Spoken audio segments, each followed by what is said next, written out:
जी हाँ, सीटेट में previous year की सीरीज़ चल रही हैं, जिसमें 2011 और 12 की सीरीज़ कंप्लीट हो चुकी है। आज हम आपके लिए 2013 की सीरीज़ लेकर आए हैं, लेवल फर्स्ट कक्षा 1 से 5 तक। तो जिसमें आपको सेकंड लैंग्वेज संस्कृत और इंग्लिश भाग 5 में दी जाएंगी। दोनों ही लैंग्वेज दी जाएंगी और दोनों को हिंदी में ट्रांसलेट करके पढ़ाया जाएगा। गद्यांश पद्यांश क्वेश्चंस पैडागोजी सब चीज़ों को, जिसको भी नोट्स चाहिए हमारे यहाँ नोट्स भी अवेलेबल हैं। हमारे टेलीग्राम चैनल से जुड़े। हमारे टेलीग्राम चैनल का नाम है @ओल्हान एकेडमीज। आपको वहाँ पर नोट्स प्रोवाइड करा दिए जाएंगे। चलिए स्टार्ट करते हैं। अब हम ज्ञान ही वह शक्ति है जो अंधकार को मिटाकर प्रकाश लाती है। जी हाँ, और ज्ञान हमें कहाँ से मिलता है? सरस्वती माँ के चरणों से। और सरस्वती माँ हमें कहाँ पर मिल सकती हैं? बुक्स में। भाग 1 बाल विकास एवं शिक्षा शास्त्र। यहाँ 1 से 30 तक आपको प्रश्न दिए जाएंगे। संज्ञानात्मक विकास समर्थित होता है जितना संभव हो उतनी आवृत्ति से संगत और सुनियोजित परीक्षाओं का आयोजन करके उन गतिविधियों को प्रस्तुत करके जो पारंपरिक पद्धतियों को सुदृढ़ बनाती हैं। एक समृद्ध और विविधता पूर्ण वातावरण उपलब्ध कराने द्वारा सहयोगात्मक की अपेक्षा व्यक्तिगत गतिविधियों पर अधिक ध्यान केंद्रित करने के द्वारा। तो इसका थर्ड ऑप्शन सही है। समृद्ध विविधतापूर्ण वातावरण मिल रहा है। देखिए, समृद्ध वातावरण जहाँ पर मिलेगा वही आंसर सही होगा। एक समृद्ध और विविधतापूर्ण वातावरण उपलब्ध कराने द्वारा। संज्ञानात्मक विकास के लिए बच्चों को अन्वेषण, खोज और अधिगम के अवसर मिलना आवश्यक है। एक समृद्ध और विविध वातावरण बच्चों में जिज्ञासा और विचार शक्ति को बढ़ाता है। मानव विकास है मात्रात्मक, गुणात्मक, कुछ सीमा तक अमापनीय। जी नहीं, इसका 4 आंसर सही है। दोनों एक और 2, मात्रात्मक और गुणात्मक। मानव विकास मात्रात्मक जैसे शारीरिक लंबाई, वजन बढ़ना, और गुणात्मक जैसे कार्य कुशलता, व्यवहार और समझ में सुधार, दोनों रूपों में होता है। प्रकृति पोषण विवाद में प्रकृति से क्या अभिप्राय है? जैविक विशिष्टताएं एवं वंशानुक्रम सूचनाएं, एक व्यक्ति की मूल वृत्ति, भौतिक और सामाजिक संसार की जटिल शक्तियां, हमारे आसपास का वातावरण। तो इसका एक ऑप्शन सही है, जैविक विशिष्टताएं एवं वंशानुक्रम सूचनाएं। व्याख्या देखिए इसकी। प्रकृति पोषण बहस में प्रकृति शब्द व्यक्ति के जैविक कारकों, आनुवंशिकता और आनुवंशिक विशेषताओं को दर्शाता है, जबकि पोषण वातावरण और पालन पोषण को दर्शाता है। एक शिक्षिका यह देखती है कि उसकी कक्षा का एक छात्र समस्या समाधान में किसी बाहरी सहायता के बिना असमर्थ है, लेकिन एक वयस्क के मार्गदर्शन की उपस्थिति में वह ऐसा कर लेता है। इस मार्गदर्शन को कहते हैं इसके फोल्डिंग, यानी कि 4 इस ऑप्शन इसका सही है। पाड़ या ढांचा या इसके फोल्डिंग। वाइगोवस्की के अनुसार किसी वयस्क या अधिक सक्षम व्यक्ति द्वारा बच्चे को समस्या समाधान के दौरान दी जाने वाली अस्थायी सहायता को पाड़, ढांचा या इसका फोल्डिंग कहा जाता है। निम्नलिखित में से कौन सा प्रारंभिक बाल्यावस्था अवधि के दौरान उन भूमिकाओं में व्यवहारों के बारे में जानकारी प्रदान करते हैं जो एक समूह में स्वीकार्य हैं? भाई बहन एवं अध्यापक, अध्यापक एवं साथी, साथी एवं माता पिता, भाई बहन एवं माता पिता। इसका 4 ऑप्शन सही है। प्रारंभिक बाल्यावस्था 2 से 6 वर्ष में समाजीकरण का प्राथमिक कारक परिवार होता है। इस अवस्था में माता पिता और भाई बहन बच्चे को सामाजिक नियमों और स्वीकार्य व्यवहारों से परिचित कराते हैं। स्वीकार्य व्यवहार यानी कि जो समाज में प्रचलित हैं चीज़ें, उनसे हमारी फैमिली ही तो हमें अवगत कराती है। हमारे गांव का वातावरण कैसा है, हमारे गांव का कैसा माहौल है, हमारे गांव का कैसा समाज है, लोगों की कैसी मेंटेलिटी है। बच्चे को बचपन से सिखाना पड़ता है, बताना पड़ता है कि बेटा ऐसे नहीं, ऐसे हमें गांव में रहना है। ठीक है, तो यही होता है स्वीकार्य व्यवहार। निम्नलिखित में से कौन सा आयु समूह परिवर्तित बाल्यावस्था श्रेणी के अंतर्गत आता है? 11 से 18 वर्ष, 18 से 24 वर्ष, जन्म से 6 वर्ष, 6 से 11 वर्ष। इसका 4 ऑप्शन सही है, 6 से 11 वर्ष। विकास की अवस्थाओं के वर्गीकरण में उत्तर परवर्ती बाल्यावस्था का समय 6 से 11 या 12 वर्ष तक माना जाता है। आजर्व तर्क देता है कि भाषा विकास व्यक्ति की नैसर्गिक प्रवृत्ति से प्रभावित होता है, जबकि सोनाली महसूस करती है कि यह परिवेश से प्रभावित होता है। आर्जव और सोनाली के बीच यह चर्चा किस विषय में है? 4 ऑप्शन है। 4 के 4 ऑप्शन हम देखते हैं। चुनौतीपूर्ण और संवेदनशील भावना, स्थिरता तथा अस्थिरता पर बहस, सतत तथा असतत अधिगम, प्रकृति तथा पालन पोषण वाद विवाद। तो इसका 4 ऑप्शन सही है, प्रकृति तथा पालन पोषण वाद विवाद। यह बहस आनुवंशिकता बनाम पर्यावरण यानी कि पालने पोषने के माहौल से संबंधित है, जिसे मनोवैज्ञानिक संदर्भ में प्रकृति एवं पालन पोषण वाद विवाद कहा जाता है। अध्यापिका ने ध्यान दिया कि पुष्पा अपने आप किसी एक समस्या का समाधान नहीं कर सकती, फिर भी वह एक वयस्क या साथी के मार्गदर्शन की उपस्थिति में ऐसा करती है। इस मार्गदर्शन को कहते हैं। सेम पैटर्न पर क्वेश्चन पहले भी आ चुका है। पाशारुकरण, पूर्व क्रियात्मक चिंतन, समीपस्थ विकास का क्षेत्र। इसका है सहारा देना या स्कैफोल्डिंग। 4 ऑप्शन। किसी योग्य व्यक्ति द्वारा दी जाने वाली अस्थायी मदद या हिंट वाले को लेव-वागवस्की के सिद्धांत में सहारा देना या स्कैफोल्डिंग कहा गया है। ये बहुत इंपॉर्टेंट है, ये टॉपिक आता है इससे क्वेश्चन, तो सभी बच्चे इसको ध्यान से पढ़ेंगे। एक औसत वृद्धि वाला बच्चा यदि भाषा को पढ़ने एवं समझने में कठिनाई प्रदर्शित करता है तो यह संकेत देता है कि बच्चा फिलअप दिया हुआ है। जब तक इसके 4 ऑप्शन में पढ़ती हूँ तब तक आप कमेंट सेक्शन में मुझे बताएंगे कि इसका क्या आंसर है। फिलअप का लक्षण प्रदर्शित कर रहा है पठन अक्षमता यानी डिसलेक्सिया, लेखन अक्षमता यानी कि डिस्ग्राफिया, गणितीय अक्षमता यानी कि डिसकैलकुलिया, गति समन्वय अक्षमता यानी कि डिस्प्रैक्सिया। एक बार और क्वेश्चन पढ़ लेते हैं क्योंकि कुछ बच्चे क्वेश्चन भूल गए होंगे। एक औसत वृद्धि वाला बच्चा यदि भाषा को पढ़ने एवं समझने में कठिनाई प्रदर्शित करता है तो यह जो संकेत देता है ये कौन सा लक्षण है? अब आंसर कमेंट सेक्शन में बच्चे दे चुके होंगे, हम उसको पढ़ेंगे बाद में और अगली वीडियो में आपका नाम लिया जाएगा। देखिए इसका आंसर 1 है। भाषा को पढ़ने और पढ़कर अर्थ समझने में होने वाली कठिनाई या विकार को डिसलेक्सिया कहा जाता है। सिद्धांत के रूप में रचनावाद दुनिया के बारे में अपना दृष्टिकोण निर्मित करने में शिक्षार्थी की भूमिका पर बल देता है। सूचनाओं को याद करने और पुनः स्मरण द्वारा जांच करने पर बल देता है। शिक्षक की प्रभुत्वशाली भूमिका पर बल देता है। अनुकरण की भूमिका पर बल देता है। तो एक ऑप्शन इसका सही है। पहला, रचनावाद या निर्मितवाद का मानना है कि ज्ञान का निर्माण शिक्षार्थी स्वयं अपने अनुभवों, गतिविधियों और पूर्व ज्ञान के आधार पर करता है। देखिए इस जो व्याख्या है इसमें आपको अगर आप इसके ये 3 लाइनें याद कर लेते हैं, माइंड में कहीं सेट कर लेते हैं, तो समझिए आपके सीटेट में कम से भी कम 20 क्वेश्चन सही हो जाएंगे। वो कैसे देखते हैं? देखिए रचनावाद, निर्मितवाद, स्वयं अपने अनुभव से, शिक्षार्थी स्वयं अपने अनुभव से, गतिविधियों या पूर्व ज्ञान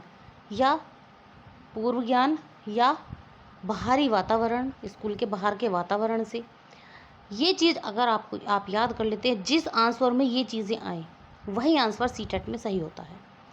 आपको सिर्फ ये 4-5 वर्ड याद करनी है और इसी में से आपका आंसर ज़रूर वहाँ पर आता है। आप इसी को आंसर को देखकर उसको सही कर सकते हैं। अगर कहीं पर चीज़ें याद करना, रटना कठिन या डांटना, फटकारना या कोई निष्क्रिय शब्द जुड़ जाए, ठीक है, क्वेश्चन के अकॉर्डिंग, तो वह आंसर गलत होते हैं। बहुबुद्धि सिद्धांत को वैध नहीं माना जा सकता क्योंकि इसका आंसर आप खुद देने की कोशिश करें कमेंट सेक्शन में, जब तक मैं क्वेश्चन ये आंसर्स पढ़ती हूँ इसके। 1, विशिष्ट परीक्षणों के अभाव में भिन्न बुद्धियों का मापन संभव नहीं। 2, यह सभी 7 बुद्धियों को समान महत्व नहीं देता। यह केवल अब्राहम मैस्लो के जीवन भर के सुदृढ़ अनुभवात्मक अध्ययन पर आधारित है। 4, यह सर्वाधिक महत्वपूर्ण सामान्य बुद्धि जी के अनुकूल नहीं है। ठीक है, अब इसने नहीं, क्वेश्चन हमारा नेगेटिव है तो हमारा आंसर भी इसी के अकॉर्डिंग होगा ना। चलिए अब हम आंसर चेक करते हैं कि इसका आंसर 1 है। देखिए, विशिष्ट परीक्षणों के अभाव में भिन्न बुद्धियों का मापन संभव नहीं। हार्वर्ड गार्डनर के बहुबुद्धि सिद्धांत की मुख्य आलोचना यह है कि अलग अलग बुद्धियों का अलग से मापन करने के लिए कोई मानकीकृत और विशिष्ट परीक्षण उपलब्ध नहीं है। 12, कक्षा में बालकों की व्यक्तिगत भिन्नताओं के संदर्भ में कौन सा कथन सही है? 1, अनुपयुक्त है क्योंकि बालकों को एक समान पाठ्यक्रम पढ़ाया जाना चाहिए। 2, हानिकारक है क्योंकि इनसे कक्षा में अनुशासनहीनता उत्पन्न होती है। 3, लाभकारी है क्योंकि ये अध्यापक की विविध शिक्षण अधिगम रणनीतियों को अपनाने के लिए प्रेरित करती है। 4, अनुपयोगी है क्योंकि ये धीमी गति से सीखने वाले बच्चों के लिए बाधा बनती है। तो इसका थर्ड ऑप्शन सही है, लाभकारी है। व्यक्तिगत विभिन्नताएं शिक्षक को एक बहुआयामी दृष्टिकोण प्रदान करती है ताकि वह हर बच्चे की रुचि और क्षमता के अनुसार शिक्षण विधियों में बदलाव कर सके। विद्यालय आधारित मूल्यांकन मुख्य रूप से किस सिद्धांत पर आधारित होता है? 1, बाह्य परीक्षकों की अपेक्षा शिक्षक अपने शिक्षार्थियों की क्षमताओं को बेहतर जानते हैं। 2, मूल्यांकन बहुत किफ़ायती यानी मितव्ययी होना चाहिए। शिक्षार्थियों को हर हालत में उच्च ग्रेड मिलने चाहिए। विद्यालय बाह्य परीक्षा निकायों की अपेक्षा अधिक कुशल है। तो एक ऑप्शन सही है। 1, बाह्य परीक्षकों की अपेक्षा शिक्षक अपने शिक्षार्थियों की क्षमताओं को बेहतर जानते हैं। जी हाँ, जो बाहर के टीचर्स होते हैं, जो बाहर के परीक्षक होते हैं, उनके अकॉर्डिंग जो हमारे स्कूल के टीचर्स होते हैं वो हमें अच्छे तरीके से जानते हैं, क्योंकि उन्होंने हमारे साथ, अगर बच्चा 5th क्लास में है तो उन्होंने हमारे साथ 5 इयर्स गुजारे हैं। अगर 2 साल दूसरी क्लास में है बच्चा, 2nd क्लास में है, तो उस टीचर ने हमारे साथ 2 साल गुजारे हैं। एक 1st क्लास में भी है ना, तो भी उस टीचर ने हमारे साथ पूरा 1 साल गुजारा। और 1 साल काफ़ी लंबे समय होता है किसी को जानने के लिए कि ये बच्चा कैसा है। और टीचर तो अगर क्लास में 50 बच्चे हैं तो 50 के 50 बच्चों को जानता है कि ये बच्चा कैसा है। व्याख्या देखेंगे। विद्यालय आधारित मूल्यांकन का मूल विचार यह है कि जो शिक्षक विद्यार्थियों को निरंतर पढ़ाते हैं वे बाहरी परीक्षकों की तुलना में अपने छात्रों की क्षमताओं और कमजोरियों को बेहतर ढंग से समझते हैं। शिक्षार्थी व्यक्तिगत भिन्नता प्रदर्शित करते हैं, अतः शिक्षक को 1, परीक्षा की संख्या बढ़ा देनी चाहिए, कठोर अनुशासन लागू करना चाहिए, सीखने के विविध अनुभवों को उपलब्ध कराना चाहिए और जी अधिगम की एक समान गति पर बल देना चाहिए। थर्ड इसका ऑप्शन सही है, सीखने की विधि अनुभवों को उपलब्ध कराना चाहिए। अनुभव आ गया ना शब्द, अनुभव आते ही ये आंसर सही है, चूंकि प्रत्येक छात्र की सीखने की क्षमता और शैली भिन्न होती है। हाँ, इसलिए शिक्षक को कक्षा में सीखने के विविध अवसर और माध्यम प्रदान करने चाहिए। 15, निम्नलिखित में से कौन सा सतत और व्यापक मूल्यांकन से संबंधित नहीं है? यह बच्चों को धीमे, खराब या बुद्धिमान के रूप में चिह्नित करने में उपयोगी होता है। 2, इसे भारत के शिक्षा के अधिकार अधिनियम द्वारा अनिवार्य किया गया है। 3, यह शिक्षण अधिगम प्रक्रिया का एक अभिन्न अंग है। 4, यह विभिन्न शिक्षा क्षेत्रों में बच्चे की उपलब्धि पर केंद्रित है। तो इसका एक ऑप्शन सही है और ये ऑप्शन है, यह बच्चों को धीमे, खराब या बुद्धिमान के रूप में चिह्नित करने में उपयोगी होता है। व्याख्या इसकी, CCE का उद्देश्य बच्चों को धीमा, कमजोर या मूर्ख जैसे नकारात्मक लेबल लगाना बिल्कुल नहीं है। इसका उद्देश्य बच्चों के समग्र विकास को समझना और सुधारना है। 16, बच्चों में प्रतिभाशाली होना किसके कारण हो सकता है? 1, अनुशासित दिनचर्या, आनुवंशिकता और वातावरण के बीच एक अंतःक्रिया। जी हाँ, आनुवंशिकता और वातावरण के बीच एक अंतःक्रिया, ये क्वेश्चन जरूर आता है। और जहाँ पर भी आनुवंशिकता और वातावरण दोनों को एक साथ जोड़ के आंसर बनाया गया हो वही आंसर सही होता है। लेकिन क्वेश्चन को देख लीजिएगा कि क्वेश्चन नेगेटिव तो नहीं है या आंसर में कहीं नेगेटिविटी तो नहीं लिख रही है, तभी आंसर लगाना। व्याख्या देखिए, प्रतिभाशाली होना केवल आनुवंशिकता या केवल वातावरण की देन नहीं है, बल्कि यह वंशानुक्रम से प्राप्त क्षमताओं और अनुकूल वातावरणीय अवसरों की अंतःक्रिया पर परिणाम है। 17, सामाजिक आर्थिक रूप से वंचित पृष्ठभूमि से आने वाले बच्चों को कक्षा के माहौल की आवश्यकता होती है जो उन्हें अच्छा व्यवहार सिखाता है, उन्हें उनके सांस्कृतिक और भाषाई ज्ञान को महत्व देता है तथा उसका उपयोग करता है, उनकी भाषा के उपयोग को हतोत्साहित करता है। हतोत्साहित आते ही आंसर गलत है, ठीक है। पहला भी गलत है, तीसरे में आपका हतोत्साहित शब्द आ गया तो ये गलत है। अब चौथा पढ़ते हैं। बच्चों को उनकी क्षमताओं के आधार पर वर्गीकृत करता है। बच्चों को वर्गीकृत नहीं किया जा सकता, तो इसका सेकंड ऑप्शन ही सही है। उनके सांस्कृतिक और भाषाई ज्ञान को महत्व देना तथा उसका उपयोग करता है, ठीक है। सांस्कृतिक और भाषाई ज्ञान को महत्व दे रहा है, तो ये भी एकदम सही है, सटीक आंसर है। व्याख्या, वंचित पृष्ठभूमि के बच्चों में आत्मविश्वास बढ़ाने के लिए उनकी भाषा, संस्कृति और सामाजिक अनुभवों को कक्षा में सम्मान और स्थान देना आवश्यक है। 18, कक्षा में सृजनात्मक और प्रतिभाशाली बच्चों के लिए आवश्यक हस्तक्षेप निर्भर करता है। 1, उन्हें अतिरिक्त समय दिए जाने पर। 2, उनके प्रति स्नेही होने के नाते पर। 3, उन्हें पढ़ाने की जिम्मेदारी अन्य बच्चों को देने पर। 4, शिक्षक द्वारा अनुकूलित और प्रेरक शिक्षण विधियों के प्रयोग पर। तो 4 ऑप्शन सही है। प्रतिभाशाली और सृजनात्मक बच्चों की विशिष्ट जरूरतों को पूरा करने के लिए शिक्षक को चुनौतीपूर्ण, प्रेरक तथा लीक से हटकर शिक्षण सामग्री और विधियों का उपयोग करना चाहिए। 19, अति सक्रिय यानी ADHD बच्चों को सीखने में मदद करने के लिए निम्नलिखित में से कौन सा तरीका उपयुक्त तरीका नहीं है। 1, कार्य को छोटे प्रबंधनीय खंडों में तोड़ना। बेचैन होने पर अक्सर उन्हें फटकार लगाना। 3, दैनिक शेड्यूल में शारीरिक गतिविधि का समावेश। 4, सीखने के वैकल्पिक तरीकों की पेशकश। तो 2 आंसर जो है नंबर 2, बेचैन होने पर अक्सर उन्हें फटकार लगाना। अति सक्रिय बच्चों को डांटने या फटकारने से उनकी समस्या और बढ़ सकती है।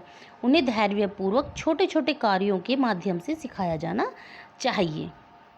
नहीं, आंसर में नेगेटिविटी है, नहीं लिखा है, तो इसलिए आंसर भी हम नेगेटिव ही देंगे। अलग अलग सोच वाले पैटर्न उन बच्चों को की पहचान करते हैं जो डिसलेक्सिक हैं, सृजनात्मक हैं, प्रत्यास्थायी हैं या विकलांग है। तो इसका 2 ऑप्शन सही है, सृजनात्मक है।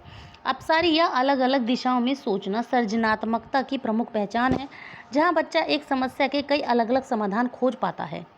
21, निम्नलिखित में से कौन सा शिक्षक द्वारा कक्षा में बच्चों को समस्या हल करने के तरीके का वर्णन नहीं कर सकता। किसी विशेष प्रश्न को हल करने के बारे में अपनी विचार प्रक्रियाओं पर चर्चा करना। कुछ हल करते समय गलतियों को करने के प्रति ईमानदार रहना। सोच विचार परीक्षण और विभिन्न उत्तर जैसी शब्दावली का प्रयोग करना। अभिसारी उत्तरों वाले प्रश्न पूछना। तो ऑप्शन 4 सही है, अभिसारी उत्तरों वाले प्रश्न पूछना। अभिसारी उत्तर पूछने से बच्चों की समस्या समाधान क्षमता सीमित हो जाती है। समस्या समाधान के लिए खुले अंत वाले प्रश्न उपयोगी होती हैं। निम्नलिखित में से कौन सा एक संवेग है। डर, ध्यान, उत्तेजना, स्मृति। एक ऑप्शन सही है डर। भय या डर क्रोध, प्रेम, ईर्ष्या आदि मानव के प्राथमिक संवेग है, जबकि ध्यान, स्मृति आदि मानसिक या संज्ञानात्मक प्रक्रियाएं हैं, क्योंकि दिमाग से होती है चीज़ें। स्मृति, ध्यान, हम ध्यान लगाएंगे अपने प्रभु का, अगर हम ध्यान लगाते हैं तो दिमाग से लगाते हैं। स्मृति, अगर कोई स्मृति हम कैच करके रखते हैं तो अपने दिमाग में रखते हैं, मन में नहीं रखते हैं। भय, डर, क्रोध, प्रेम, ईर्ष्या ये हमारे हृदय से उत्पन्न होती हैं चीज़ें। एक 3 साल का बच्चा बताता है कि दूध बूथ पर एक मशीन द्वारा दूध का उत्पादन होता है। निम्नलिखित में से कौन सा बच्चे की समझ का सबसे अच्छा स्पष्टीकरण प्रदान करता है। बच्चे का जवाब दूध बूथ से दूध खरीदने के अपने अनुभव पर आधारित है। बच्चे ने गायों को कभी नहीं देखा है। बच्चे का परिवार बच्चे को प्रेरक वातावरण प्रदान नहीं करता। बच्चे को दुनिया का बहुत सीमित ज्ञान है। तो इसका एक ऑप्शन है, बच्चे का जवाब दूध बूथ से दूध खरीदने के अपने अनुभव पर आधारित है। उसका अपना खुद का अनुभव है। जहाँ भी अपना अनुभव होगा ना बच्चे का, वह आंसर 100% सही होगा, क्योंकि बच्चा हमेशा सक्रिय होता है। व्याख्या, इस आयु में बच्चा अपने प्रत्यक्ष अनुभव से धारणाएं बनाता है। चूंकि उसने दूध केवल बूथ से प्राप्त होते देखा है, इसलिए उसका चिंतन उसके प्रत्यक्ष अनुभव तक सीमित है। 24, निम्नलिखित में से कौन सा शिक्षक की भूमिका का सबसे अच्छा वर्णन करता है। 1, कक्षा में शिक्षक की सबसे महत्वपूर्ण भूमिका अनुशासन बनाए रखना है। 2, एक शिक्षक को निर्धारित पाठ्यपुस्तक का पालन करना चाहिए। 3, पाठ्यक्रम को समय पर पूरा करना और दोहराने के लिए समय देना ही काफ़ी है। 4 आरामदायक स्थान बनाना जहां बच्चे बातचीत और पूछताछ के माध्यम से सीखते हैं। आधुनिक बाल केंद्रित शिक्षा में शिक्षक की भूमिका एक सुविधादाता की होती है, जहां ऐसा माहौल बनाता है जहां छात्र प्रश्न पूछने, बातचीत करने और खोज करने के लिए स्वतंत्र हो। 25 निम्नलिखित में से कौन सी कक्षा समृद्ध शिक्षा को प्रोत्साहित करती है? वह कक्षा जिसमें प्रदर्शित विभिन्न प्रकार की सामग्री बच्चों की पहुंच से परे हो। 2 वह कक्षा जिसमें खुले ताक या शेल्फ में रखी सामग्री हो जो दिन के किसी भी समय प्राप्त की जा सके। 3 पाठ्यपुस्तक सामग्री द्वारा संचारित और योजनाबद्ध अधिगम वाली कक्षा। 4 वह कक्षा जिसमें अलमारी में बंद सामग्री रखी हो। इसका 2 ऑप्शन सही है। वह कक्षा जिसमें खुले ताक या शेल्फ में रखी सामग्री हो जो दिन के किसी भी समय प्राप्त की जा सके। व्याख्या: एक समृद्ध अधिगम वातावरण वह है जहां बच्चों को सीखने सिखाने वाली सामग्री यानी TLM आसानी से सुलभ हो और वे अपनी आवश्यकता अनुसार उनका स्वतंत्र रूप से उपयोग कर सकें। 26 निम्नलिखित में से कौन सा कक्षा में पाठ्यपुस्तकों की भूमिका का सबसे अच्छा वर्णन करता है? वे कक्षा में उपलब्ध संसाधनों और शिक्षण सामग्री में से एक है। वे किसी राज्य या राष्ट्र में सीखने में एक रूपता बनाए रखती हैं। वे अध्ययन के पाठ्यक्रम के बारे में शिक्षकों और माता पिता को मार्गदर्शन प्रदान करती हैं। वे संसाधन रहित संदर्भ में अनिवार्य अध्ययन सामग्री का निर्माण करती हैं। इसका एक ऑप्शन सही है। वे कक्षा में उपलब्ध संसाधनों और शिक्षण सामग्री में से एक है। व्याख्या: पाठ्यपुस्तकें शिक्षण अधिगम प्रक्रिया का एकमात्र साधन नहीं बल्कि उपलब्ध विभिन्न शैक्षणिक संसाधनों में से एक मुख्य साधन है। 27 राष्ट्रीय पाठ्यचर्या की रूपरेखा 2005 ने अपनी समझ फिलिप दिया है से प्राप्त की है। व्यवहारवाद, रचनावाद, संज्ञानात्मक सिद्धांत, मानवतावाद। तो इसका 2 ऑप्शन सही है। रचनावाद। NCF 2005 पूर्ण रूप से रचनावाद पर आधारित है जो मानता है कि बच्चे स्वयं ज्ञान का निर्माण करते हैं और शिक्षा बाल केंद्रित होनी चाहिए। 28 कक्षा में बच्चों को प्रेरित समझा जा सकता है यदि वे शिक्षक से स्पष्टीकरण प्राप्त करने के लिए प्रश्न पूछते हैं। 2 वे अच्छी तरह से वर्दी पहने स्कूल आते हैं। 3 वे कक्षा में शांति बनाए रखते हैं। 4 वे सभी उपस्थिति में नियमित हैं। एक ऑप्शन सही है। वे शिक्षक से स्पष्टीकरण प्राप्त करने के लिए प्रश्न पूछते हैं। कक्षा में बच्चों द्वारा प्रासंगिक प्रश्न पूछना इस बात का सबसे बड़ा प्रमाण है कि वे अधिगम में रुचि ले रहे हैं और आंतरिक रूप से प्रेरित हैं। 29 निम्नलिखित में से कौन सा बच्चों में सुधार करने के लिए सबसे उपयुक्त तरीका है? 1 शिक्षक को विभिन्न उदाहरणों और चित्रों का उपयोग करके विषय वस्तु की व्याख्या करनी चाहिए। कक्षा में सभी प्रकार की शिक्षण सामग्री होनी चाहिए। शिक्षक को वास्तविक जीवन की स्थितियों पर बच्चों को एक दूसरे के साथ बातचीत करने में मदद करनी चाहिए। 4 आवधिक मूल्यांकन परीक्षा आयोजित की जानी चाहिए। इसका 3rd ऑप्शन सही है। शिक्षक को वास्तविक जीवन की स्थितियों पर बच्चों को एक दूसरे के साथ बातचीत करने में मदद करनी चाहिए। बच्चों के अधिगम में सुधार लाने का सबसे प्रभावी तरीका उन्हें व्यवहारिक वास्तविक जीवन के अनुभवों से जोड़ना और सहपाठियों के साथ चर्चा करने के अवसर प्रदान करता है। क्वेश्चन 30 यानी 30 अनुशासन जो अधिगम वातावरण में एक महत्वपूर्ण भूमिका निभाता है किस तरह की मदद करता है? 1 बच्चों को अपनी शिक्षा को विनियमित और मॉनिटर करने के लिए, चुपचाप रहने के लिए, शिक्षकों को निर्देश देने में, बच्चों को उनके पाठ याद करने में। तो एक ऑप्शन सही है इसका। बच्चों को अपनी शिक्षा के विनियमित और मॉनिटर करने के लिए। बाल केंद्रित शिक्षा में अनुशासन का अर्थ बाहरी डर या सख्ती नहीं है बल्कि स्वयं अनुशासन यानी कि सेल्फ रेगुलेशन है जिससे बच्चे अपने स्वयं के सीखने की प्रक्रिया की निगरानी और नियंत्रण कर सकें। भाग 2 गणित 31 1/2 में कितने 1/8 हैं? एक ऑप्शन है इसका 4। पहला 4 संख्या 3957 में 9 का स्थानीय मान और अंकित मान में क्या अंतर है? इसका आंसर होगा 2 यानी कि 891। 50 में से एक पूर्ण संख्या जोड़ी जाती है फिर वही संख्या 50 में से घटा दी जाती है, प्राप्त हुई दोनों संख्याओं का जोड़। इसका आंसर होगा 3 50 100 होगा इसका आंसर। यदि एक समचतुर्भुज के विकर्णों की लंबाई 8 सेंटीमीटर और 6 सेंटीमीटर है तो इसका क्षेत्रफल होगा।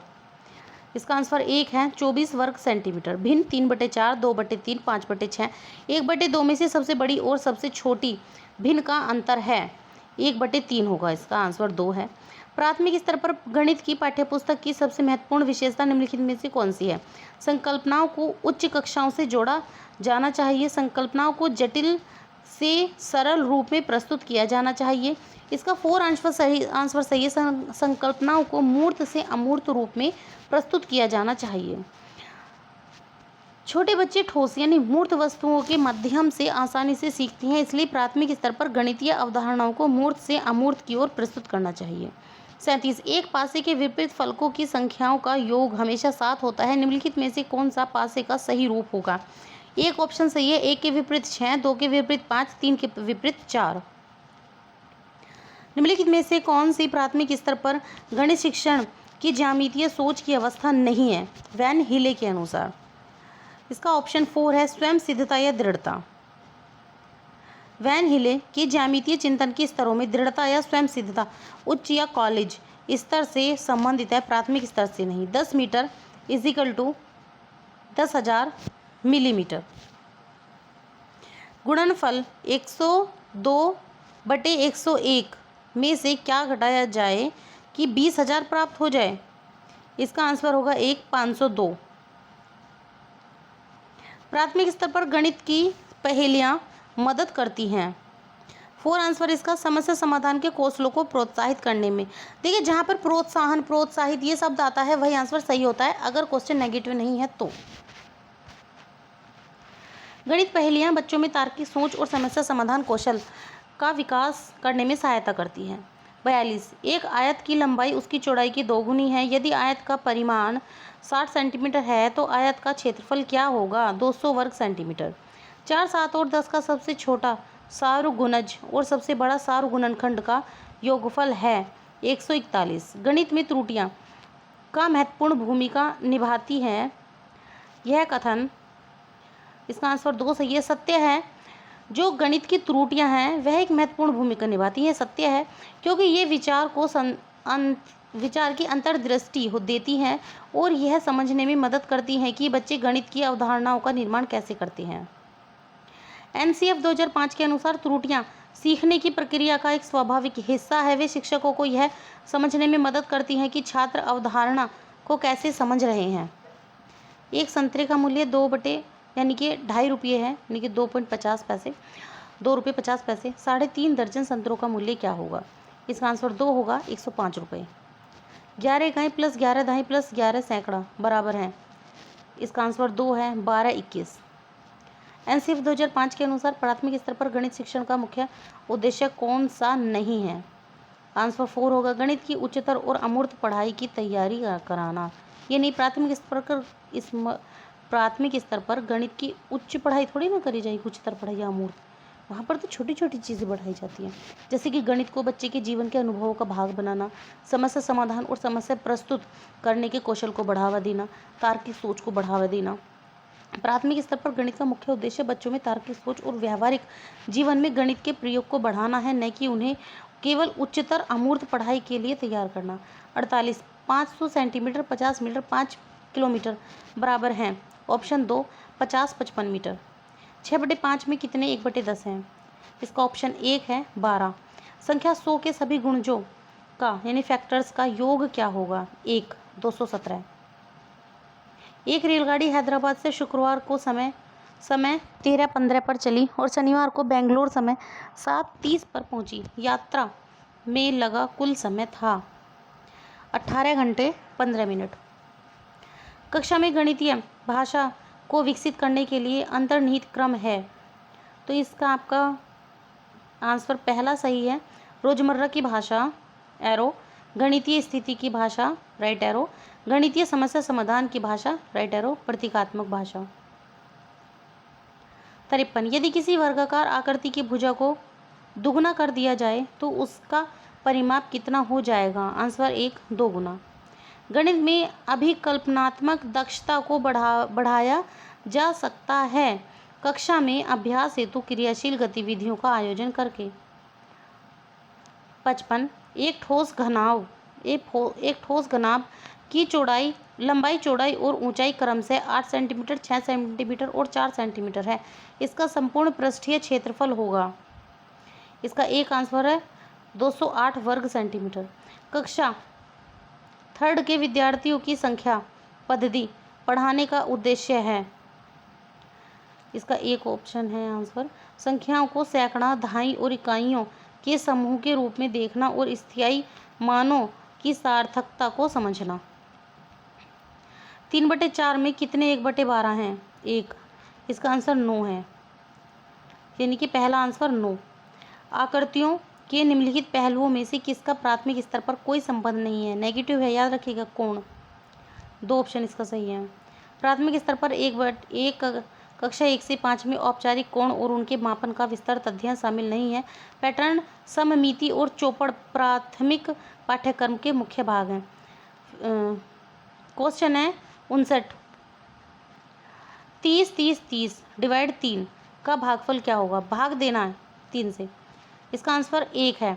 10 10 10 3 बार 10। प्राथमिक स्तर पर गणित की पाठ्यपुस्तक में किस प्रकार की सामग्री शामिल होनी चाहिए? पहला गलत, चौथा गलत, दूसरा गलत। गणित की सूत्रों की कोई सूची नहीं बनाते। बच्चों के दैनिक जीवन से संबंधित और संदर्भ आधारित समस्याएं। एनसीएफ 2005 के अनुसार प्राथमिक पाठ्यपुस्तकों में गणितीय सामग्री को बच्चों के वास्तविक और दैनिक जीवन के अनुभवों से जोड़कर संदर्भ आधारित रूप में प्रस्तुत किया जाना चाहिए।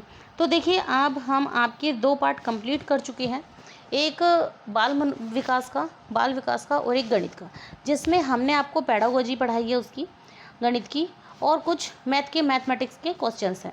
इसी तरीके से हम आपको सेकेंड लैंग्वेज संस्कृत और इंग्लिश को पढ़ाएंगे, जहां पर आपको इनकी हिंदी अनुवाद दी जाएगी।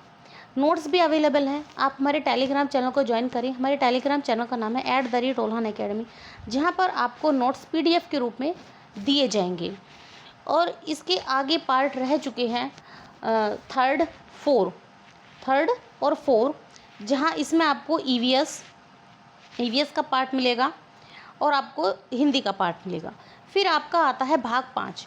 भाग 5 में आपको दोनों भाषाएं दी जाएंगी, संस्कृत और इंग्लिश।